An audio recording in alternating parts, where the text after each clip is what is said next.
మోసపోయేవాడు ఉన్నంత వరకు మోసం చేస్తూనే ఉంటారు. నమ్మించి మోసం చేయడం అనేది పాకిస్తాన్‌కి అలవాటైనటువంటి విద్య. ఖలిస్తానీలు అసలు ఎవరి వలన బాధితులు? సిక్కులు.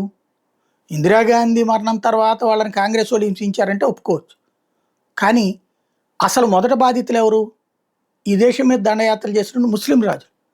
చివరికి గురు గోవింద్ సింగ్ పుత్రుల్ని చంపటానికి నువ్వు ఇస్లాంలోకి మారకపోతే నేను చంపేస్తాను, మీ బిడ్డల్ని చంపేస్తానంటే అతను మతం మారడానికి ఒప్పుకోలేదు.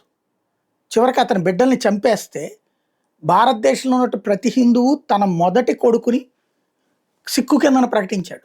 గురు గోవింద్ సింగ్ గిఫ్ట్గా ఇచ్చారు. అట్లాంటి వాళ్ళే ఇప్పుడు సిక్కుల తరం. అలాంటి అంత కీలకమైనటువంటి సిక్కుల్ని వాళ్ళలో వచ్చిన అసంతృప్తిని అడ్డు పెట్టుకుని రెచ్చగొట్టింది పాకిస్తాన్. మీకెందుకు భారత్ మీద వ్యతిరేకంగా పోమంది.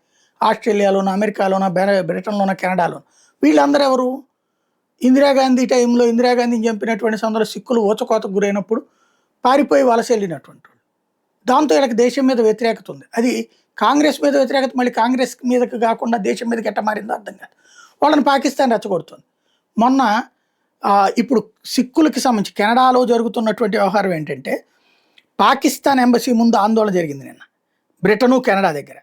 వాళ్ళకేదో $2 మిలియన్ ప్రోత్సాహకాలు ఇస్తానని ప్రకటించిందండి పాకిస్తాన్. అందుకోసమే రెచ్చిపోయి ఈ మధ్యన భారత వ్యతిరేకంగా ఆందోళన చేశారు. భారత రాయబార కార్యాలయం మీద దాడులు కూడా చేశారు. తీరా చూస్తే ఒక్క 5 బేసులు ఇవ్వలేదట. దీంతో ఇప్పుడు పాకిస్తాన్ రాయబార కార్యాలయం ముందుకెళ్ళి అదే ఖలిస్తానీలు మద్యం మత్తులో ఆందోళనలు చేస్తున్నటువంటి వ్యవహారాలు బయటకు వస్తున్నాయి.